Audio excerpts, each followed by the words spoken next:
Assalamualaikum warahmatullahi wabarakatuh. Assalamualaikum warahmatullahi wabarakatuh. Alhamdulillah, salatu wassalamu ala rasulillah, asyhadu an la ilaha illallah, asyhadu anna Muhammadan abduhu wa rasuluh. Rabbi shrah li sadri wa yassir li amri wa hlul 'uqdatam min lisani yafqahu qawli. Yang kami hormati wakil dekan 3, kawan, teman, Bapak Saifuddin Abe. Yang kami hormati Ketua Prodi Bapak Firdaus dan mantan Ketua Prodi Pak Epi. Dan yang kami hormati juga kawan seperjuangan Direktur Bandar Publisi Bapak Mukhlisuddin Ilyas, kawan-kawan panitia dan seluruh aktivitas akademika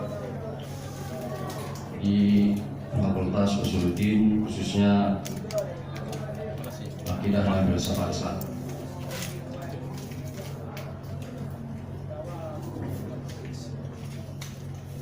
Baiklah, timbangan ada.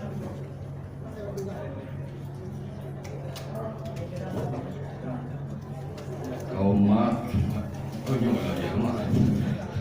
kaum mak yang kedua, kaum ayah yang bahagia.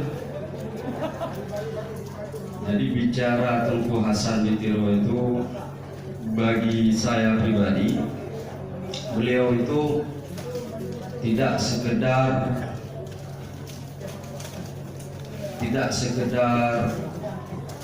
pejuang,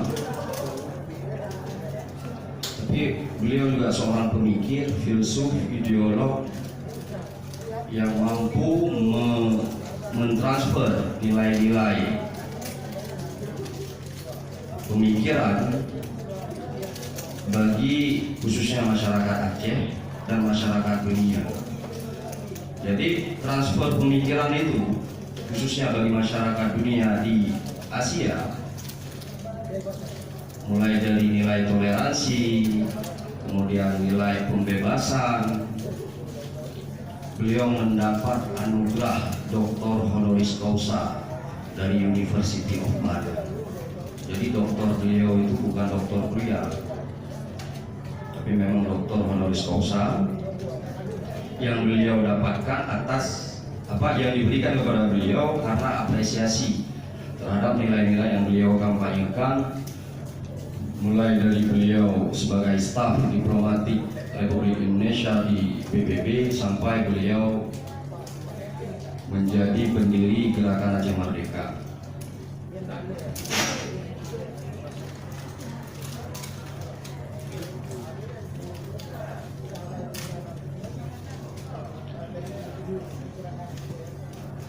Nah, dalam hal ini mungkin agak-agak ini ya, saya tidak pakar juga, cuman saya konsen untuk melihat pemikiran beliau itu di tataran nilai, di tataran ideologi, baik itu pemikirannya dalam konsep hukum maupun pemikirannya dalam konsep politik atau dalam konsep Islam. Nah, tema ini sebenarnya tema berat untuk saya, walaupun sebelumnya ini kehadiran kedua saya di aula ini. Jadi sebelumnya 2 tahun yang lalu atau 1 tahun yang lalu kami pernah mengadakan bedah buku di sini bersama Pak Mukhlis. Nah, terkait pemikiran Islam pernah juga kami paparkan dalam seminar dengan kawan-kawan forum studi Islam di dekat Forsimas. Jadi mungkin bagi teman-teman yang sudah pernah ikut kajian-kajian kami agak sedikit lebih paham dengan apa yang mungkin kita belajar hari ini ya. Jadi banyak orang berpikir, baik dari peneliti Aceh khususnya, kalau peneliti asing itu memang sudah kerjaannya orientalis pikiran itu kan. Mulai dari Edward Aspinall, Jim Siegel, kemudian Anthony Reid. Pandangan-pandangan mereka yang saya lihat terhadap Hasan Tiro sendiri, bukan terhadap sejarah Aceh misalnya, Jadi terhadap Hasan Tiro sendiri sedikit tendensius. Entah mungkin karena dokumennya yang sulit didapatkan, atau memang digiring untuk dianggap sebagai tokoh sekuler yang ambisi terhadap kekuasaan dan lain sebagainya. Nah, di Aceh juga saya mendapati beberapa penulis yang mempersepsikan beliau sebagai sosok sekuler. Yang mungkin kawan-kawan bisa baca buku Bang Al-Qaeda, Gerakan Aceh Merdeka, Jihad Rakyat Aceh. Di buku itu Bang Al-Qaeda mempersepsikan Hasan Tiro seorang tokoh sekuler. Dan saya sudah bilang sama kawan-kawan, saya sangat ingin berdiskusi soal ini dengan Bang Al-Qaeda. Cuma mungkin di lain waktu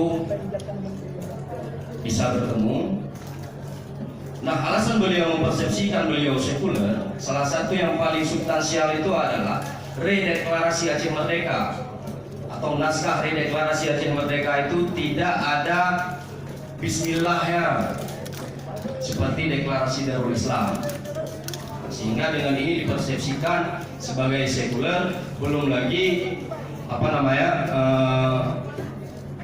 cerita-cerita yang beliau dapatkan. Nah, dalam hal penilaian Hasan Tiro, memang mengkaji pikiran tokoh itu sama seperti mengkaji sejarah. Jadi tidak ada kebenaran mutlak dalam sejarah, tetapi ada teori-teori, ada metode-metode yang bisa mendekatkan kita kepada kebenaran. Nah, salah satu dalam hal kajian tokoh, khususnya Hasan Tiro, ini pernah saya posting di Facebook. Saya melihat itu dengan metode al-jarihud dan al-madhur. Jadi metode mencaci, mencela, atau metode memuji yang berlebihan. Jadi saya teringat kisah yang diceritakan oleh Ibnu Hajar Al-Asqalani. Beliau salah satu imam hadis Al-Hafidh dalam kitabnya Durarul Qadilah. Jadi beliau menceritakan bagaimana kisah pertobatan Ibnu Taimiyah. Nah, di luar bahkan ulama-ulama pasca Ibnu Taimiyah mempersepsikan bahwa Ibnu Taimiyah ini tidak pernah bertaubat. Jadi Imam Ibnu Hajar Al-Asqalani tetap kembali kepada teks, kepada rujukan awal yang ditulis oleh saksi saat itu di Mesir, bahwa Ibnu Taimiyah bertaubat, dan narasi itu juga ditulis oleh Ibnu Taimiyah. Nah, dalam hal ini Ibnu Hajar lebih berpijak pada apa yang ditulis oleh beliau daripada asumsi-asumsi, opini-opini yang dibangun oleh ulama-ulama sebelumnya. Ini yang menarik dari metode Ibnu Hajar. Jadi tidak menafikan teks, tidak menafikan apa yang sudah diakui oleh si penulis sendiri. Nah, dalam hal Hasan Tiro, ketika dipersepsikan dia sebagai seorang sekuler, justru kita mendapati teks, mendapati pemikiran beliau yang bisa membantah semua itu. Nah, teks ini atau landasan ini tidak dijadikan rujukan oleh banyak peneliti atau penulis tentang Hasan Tiro. Nah, selanjutnya dalam kitab Tabaqat Asy-Syafi'iyah yang ditulis oleh Imam Tajuddin As-Subki, itu juga dijelaskan tentang metode al-jarihud tadi. Jadi dalam metode itu seseorang tidak boleh dijadikan sandaran jika dia lebih banyak mencela terhadap orang yang memang melakukan amal soleh, yang memang benar di mata orang umum, kemudian pandangannya tidak adil, terlalu fanatisme, baik fanatisme mazhab dan lain sebagainya. Ini tidak boleh dijadikan sandaran. Nah, metode ini saat Imam Tajuddin As-Subki, beliau seorang ulama usul fiqh, ulama fiqh, dan juga mu'arrikh, sejarawan. Jadi beliau mengkritik gurunya Imam Az-Zahabi. Jadi Imam Az-Zahabi dalam kitab At-Tarikh, beliau mencela banyak ulama-ulama Ahlus Sunnah wal Jamaah kala itu. Dan di sisi yang lain beliau memuji banyak ulama-ulama yang berpaham mujassimah dan musyabbihah, termasuk terlalu memuji ya, fanatisme ya, terlalu memuji guru beliau itu Ibnu Taimiyah. Nah, metode ini kemudian diterapkan oleh Imam Tajuddin As-Subki untuk melihat pemikiran gurunya ini, Imam Zahabi.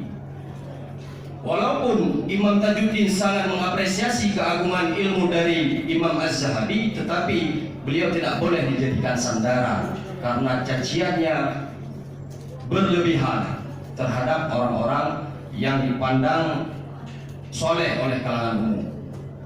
Nah, dalam hal ini saya mencoba melihat Hasan Tiro. Jadi ada beberapa pemikiran Hasan Tiro itu bertolak belakang sebenarnya dengan saya pribadi. Ada.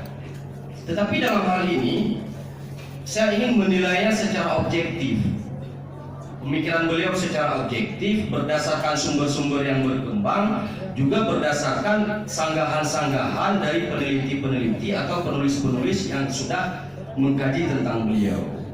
Nah, mungkin kawan-kawan di sini punya perspektif, nanti kita bisa diskusikan.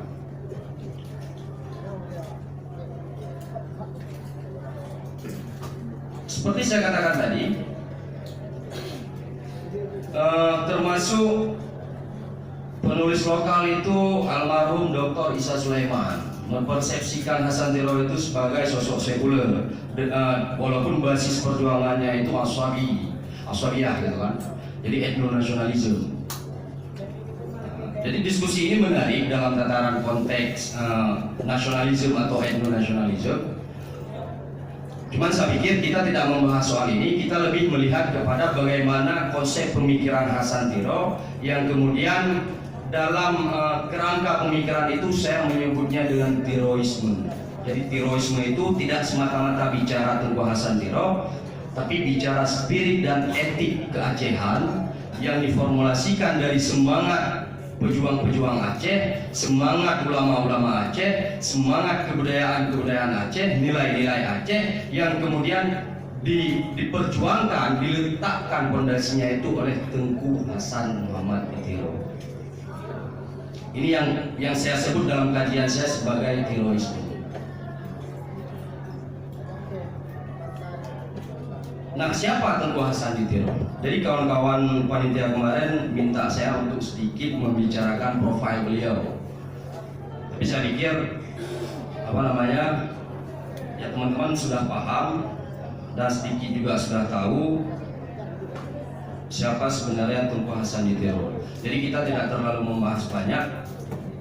Beliau itu lahir di Tanjung Bungo Pidi hari Jumat 25 September 1925. Jadi hari ini hari ulang tahun beliau. Ada beberapa versi tahun kelahiran beliau. Ada yang mengatakan 1923, tapi pendapat yang paling kuat itu 1925. Kita sudah konfirmasi misalnya ke keluarga beliau dan juga melihat paspor-paspornya. Ayah beliau itu seorang yang alim, disebut dengan Lubay Muhammad. Kemudian ibu beliau wujud Fatimah bin Tengku Mahiddin bin Tengku Syekh Tiro Muhammad Saman bin Syekh Tengku Abdullah. Jadi beliau bertautan dengan Tengku Syekh Tiro Muhammad Saman itu dengan garis ibu. Nah, ada beberapa juga yang kontra, yang membangun propaganda bahwa beliau tidak sah sebagai keluarga Tiro. Nah, dalam Islam bicara garis itu tidak terlalu harus harus garis ibu atau harus garis ayah. Karena Hasan Hussein sendiri juga dari garis ibu. Kecuali yang berbeda kan dalam segi faraid dan beberapa hukum lainnya. Nah, istri beliau itu Dora SWF, warga Amerika keturunan Iran Belgia, menikah pada tahun 1962, versi lain menikah 1964. Jadi Dora ini beberapa asumsi dibangun dia dianggap sebagai seorang Yahudi, tapi ini tidak bisa dibuktikan dia Yahudi agamanya atau Yahudi genetiknya. Nah, tapi dari beberapa buku-buku dan wawancara yang saya lakukan, beliau agamanya Islam tapi genetiknya Yahudi. Jadi Karim itu anaknya itu pertautan antara Aceh dan Yahudi. Hebat orang Aceh ya. Kawin utak Aceh dengan utak Yahudi yang tinggal tahu. Jadi kolaborasi si Karim ini secara genetik itu kuat. Nah, Ya, ini anaknya, Karim Michael Tiro, saat ini menjadi profesor sejarah dan mengajar di Xavier University, Ohio. Beliau Karim ini konsen di sejarah suku Oneida, suku yang ditindas oleh pemerintah Amerika sebelumnya. Jadi sama-sama memperjuangkan nilai kebangsaan, nilai kebebasan. Cuma Hasan Tiro bicara Aceh, anaknya bicara Oneida. Jadi pernah menulis buku tentang suku Oneida ini, termasuk suku suku Indian Hoa, Tom Hoa, yang muka-muka dan. Nah, Hasan Tiro sekolah di Langgau, sekolah rakyat, kemudian dia di Madrasah Sa'adah Al-Abadiyah Bangka Sepidi, ini sekolah yang berbeda, dan saya mendapatkan kurikulum pusat di manuskrip dan di satu tulisan, tapi saya lupa siapa, tapi tulisan itu, makalah itu pernah dipublikasikan dalam forum BKA 3 atau BKA 2. Jadi di kurikulum pusat itu Persatuan Ulama Seluruh Aceh, kalau kita bandingkan itu sekarang, kurikulum PAUD pusat, PAUD sebelum BK. Jadi kurikulum PAUD-nya itu ya kurikulum anak SMP sekarang. Jadi di PAUD orang pusat, anak-anak pusat itu sudah belajar khat Quran. Ini Pak Evan ada sih di TK yang baru nambah di SMP, yang pimpinan SMP empung si anak juga.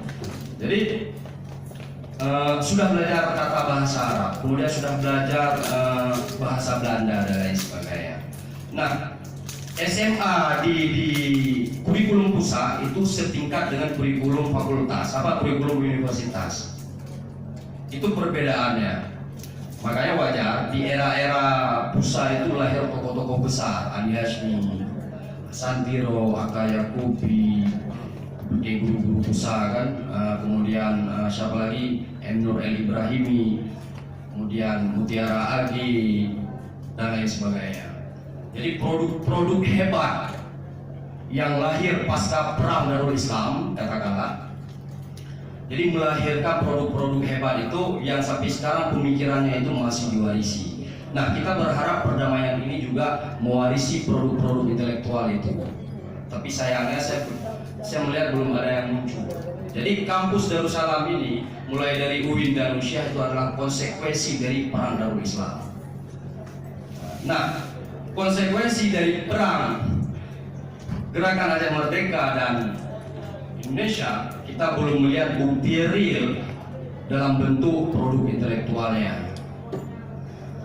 Ini yang sangat kita sayangkan. Sedangkan perdamaian sudah berjalan 10 tahun lebih ya, 10 lebih ya. Jadi produknya ya paling Nova ya, Datul Kafi dan lain sebagainya. Nah, kemudian Hasan Tiro di Normal Institute, selanjutnya di Fakultas Hukum Universitas Islam Indonesia UII Yogyakarta. Kemudian S2 di jurusan Politik dan Hukum Internasional di Columbia University, ini beasiswa Colombo Plan. Ada 3 orang Aceh yang mendapat beasiswa saat itu. Yang pertama Yakub Juli, kemudian Yusuf Malila, yang ketiga Hasan Tiro. Yusuf Malila ke Filipina, Yakub Juli ke Amerika, ke Belanda. Kemudian Hasan Tiro ke Amerika. Nah, nyusul orang Aceh setelah Hasan Tiro itu Tuhib yang baru meninggal sekitar 1 atau 2 tahun yang lalu. Beliau nyusul ke Yali University. Dan mungkin saya rasa orang Aceh pertama lah yang kuliah di Amerika itu Hasan Tiro. Nah, selanjutnya beliau mendapat gelar honoris causa, doktor honoris causa di bidang hukum dari Universitas of Plano Amerika tahun 1975. Kalau search di internet, Plano ini udah expired, maksudnya udah bubar kampusnya. Selanjutnya, ini pengalaman organisasi beliau. Mungkin saya jelaskan secara singkat. Yang pertama, beliau pernah menjadi pengurus Barisan Pemuda Indonesia Lamlo di PD. Beliau orang pertama yang menaikkan bendera Indonesia pasca Deklarasi Kemerdekaan Indonesia. Jadi beliau seorang Indonesia, seorang Republikan. Yang kedua, beliau pernah menjadi wartawan Koran Semangat Merdeka. Kemudian pernah menjadi pendiri Pelajar Islam Indonesia PII bersama Pak Sofyan Hamzah, Imam Masjid Raya di Banda Aceh tahun 1948. Ini sama-sama alumni Jogja. Kemudian menjadi pemandu anggota Komisi 3 Negara atau KTN PBB Banda Aceh tahun 1949. Salah satu bahagian KTN ini yang memverifikasi bahwa Indonesia ini masih ada atau tidak. Mereka turun ke Aceh untuk melihat bahwa Aceh bahagian daripada Indonesia. Nah, selanjutnya dia bekerja pada Dinas Penerangan atau Staf Penerangan Diplomatik Delegasi Indonesia di markas PBB United Nations, dan diangkat oleh Tengku Daud Bere, gurunya, sebagai duta besar dan menteri berkuasa penuh negara Darul Islam Indonesia di PBB, yang bikin dia heboh dan muncul di media internasional mulai dari Telegraph, New York Times dan lain sebagainya. Dia mensomasi, mengultimatum, katakanlah, mengultimatum pemerintah Indonesia di bawah Perdana Menteri Ali Satrio Wijoyo saat itu. Nah, isi ultimatum itu bukan sekedar membela Aceh, tapi membela bangsa-bangsa yang dianggap tertindas yang ada di Indonesia, mulai dari Kalimantan, Aceh, Sunda, Pasundan saat itu, Kalimantan Borneo saat itu, kemudian Sulawesi, dan beberapa daerah lain di Jawa Barat. Jadi beliau memberikan ultimatum itu tahun 1954. Nah, tahun 1955 beliau mengirim senjata kepada Darul Islam dan Tentara Islam Indonesia melalui pesawat terbang dan kapal laut. Ini ditulis dalam memorandum kodam barisan yang saya dapatkan. Itu disinyalir dikirim di Bang Bintang dengan pesawat hubungan ID dan D. Nah, yang di Lihong. Jadi itu disinyalir dikirim oleh Hasatiro. Memang. Tapi intinya dikirim untuk membantah asumsi bahwa Hasatiro tidak pernah membeli senjata untuk Darul Islam. Dan senjata itu hasil kerjasama dari CIA yang saat itu Amerika punya korelasi kuat dengan Hasatiro. Dia membangun komunikasi itu, dan secara ideologi Amerika itu ingin menumbangkan Indonesia karena pengaruh komunis. Nah, selanjutnya dia menjadi presiden Doral International Ltd atau lembaga perusahaan konsultan sejumlah perusahaan di New York. Kemudian menggagas negara Islam Aceh Sumatera Merdeka. Negara Islam Aceh Sumatera Merdeka ini konsepnya Melayu, atau yang saya sering katakan Pan-Malayisme. Jadi mencoba menggagas nasionalisme Melayu. Sayangnya saat itu ditolak oleh beberapa tokoh Melayu. Jadi dari itu dia mengeksplor pemikirannya itu menjadi nasionalisme Aceh yang tahun 1976 dia deklarasikan di Gunung Halimun. Nah, tahun 1958 Hasatiro itu menulis buku Demokrasi untuk Indonesia. Tahun 1958 itu di buku Demokrasi Indonesia itu bisa dibaca di halaman terakhir di penutupnya. Hasatiro sudah akan mengancam Indonesia untuk memisahkan Aceh dan beberapa wilayah lainnya dari Indonesia berdasarkan ketentuan hukum. Jadi ide pemisahan diri itu sudah terbentuk di tahun 1958. Jadi tesis atau anggapan Hasatiro berontak karena PT Harun ini tidak bisa dipertanggungjawabkan. Karena tahun 1968 beliau memformulasikan pemikiran nasionalisme Aceh dalam bukunya Aceh di Mata Dunia. Ini nasionalisme Aceh. Nah, selanjutnya beliau dapat suaka politik di Swedia tahun 1982. Ini melalui Hussein Hasan yang disingkirkan kemudian dalam GAM. Kemudian memimpin latihan tentara Aceh Merdeka di kamp Muaskar An-Nasir Tazura, Libya atau Tripoli, mulai dari tahun 1985 sampai tahun 1990. Ya.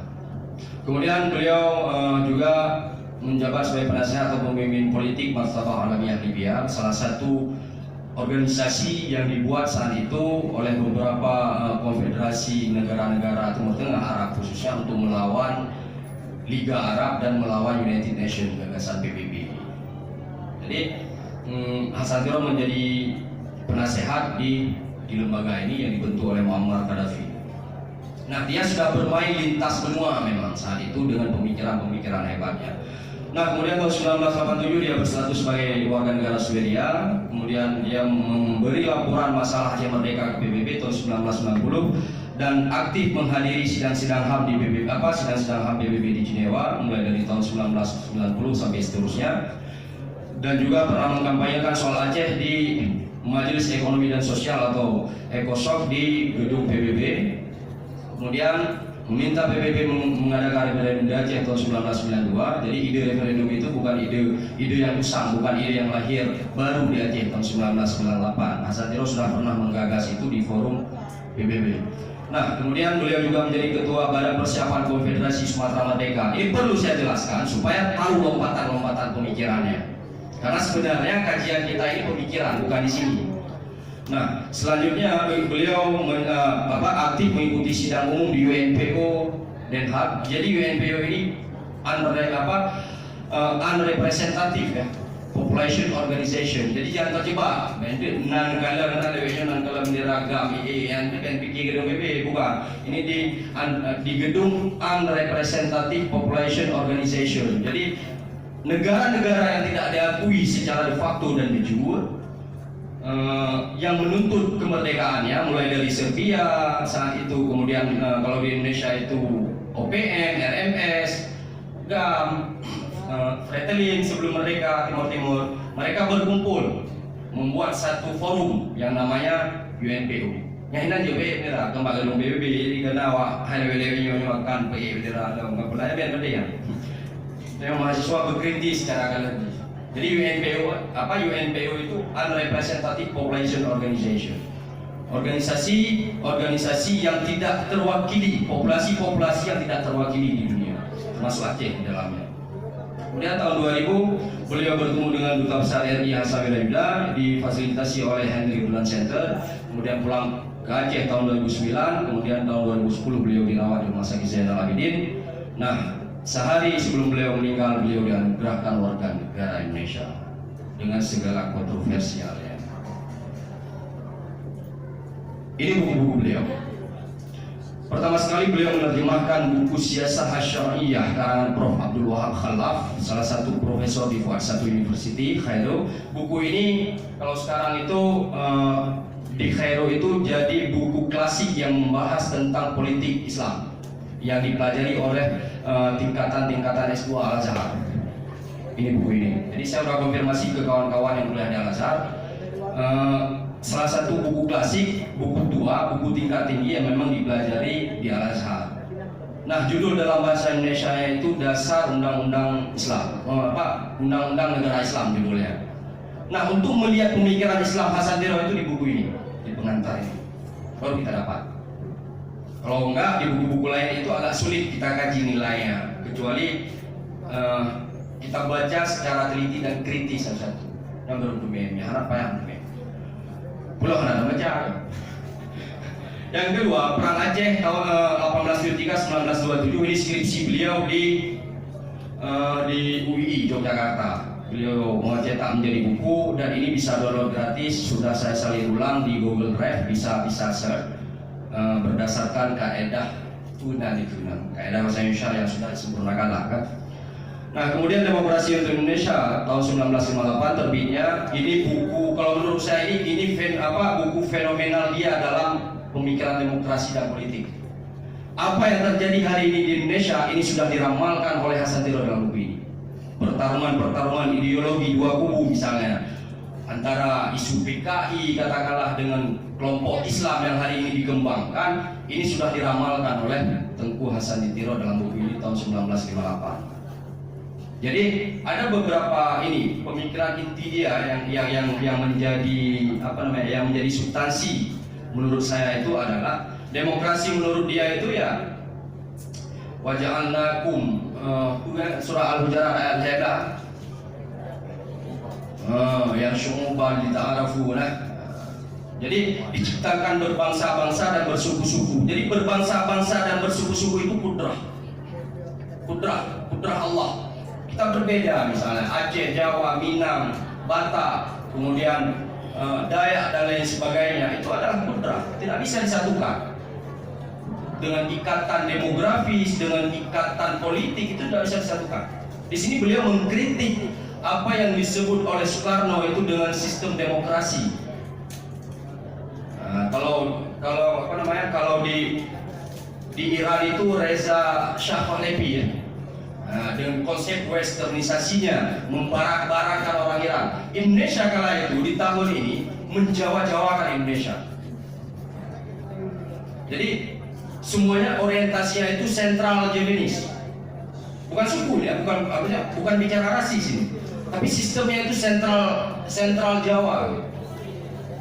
Dan itu ditulis dalam surat-surat kabar di tahun-tahun 50-an yang kemudian dikritik oleh Hasantiro misalnya. Contoh misalnya hari ini itu yang masih berkembang dan saya sering katakan, contoh itu nasionalisasi Hari Kartini misalnya. Itu simbol orang lain yang kemudian dinasionalkan kepada orang Aceh, orang Minang, orang Batak. Ya Indonesia lah. Seharusnya itu simbol itu diwakili. Aceh punya perwakilan simbol perempuannya, Minang punya perwakilan simbol perempuannya dengan Rasuna Said katakanlah, misal Sunda atau Pasundan punya perwakilan simbol perempuannya dengan Dewi Sartika dan lain sebagainya. Tetapi kenapa Kartini yang dinasionalisasikan? Ini sistem namanya. Bukan mengkritik Kartini ya. Kartini memang menjadi pahlawan bagi satu bangsa, tetapi dia belum tentu menjadi diakui sebagai pahlawan perempuan oleh bangsa yang lain. Ini yang dilawan oleh Tunku Hasantiro dalam buku Demokrasi untuk Indonesia. Jawainisasi ini maksudnya itu lagi Turki masa Kemal Atatürk ya, azan masa Turki misalnya. Jadi mencoba westernisasi orang Turki lah, membarat-baratkan orang Turki. Nah di Indonesia itu hampir terjadi dan itu menjadi menjadi tren saat itu di tahun-tahun 1950-an. Itu menjadi tren bagi negara-negara yang berkembang.